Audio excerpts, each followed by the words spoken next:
So we'll be delivering 5 reports throughout the electric freightway project, covering a wide range of different topics, including the economics of introducing eHGVs, the operational aspects of putting in charge points on depot sites, on motorway hubs in different locations, the total cost of ownership of vehicles, and how drivers and managers react to vehicles entering their fleet.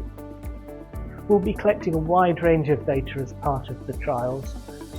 This will include telematics from the vehicles. We'll be looking at all the trips that they make throughout the demonstration, as well as from the charge points, so we know how much power and when it's getting into the vehicles.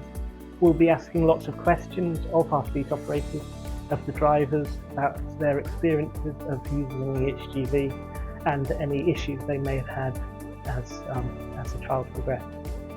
The reports are for a wide range of stakeholders, so they're primarily for the interest of fleet operators. So they know they need to transfer from diesel fleet to electric, but they don't know how, and we'll be trying to answer any questions they have. But people providing charge points also need to understand some of the issues that they'll face as they grow their business and move over from charging cars to charging lorries.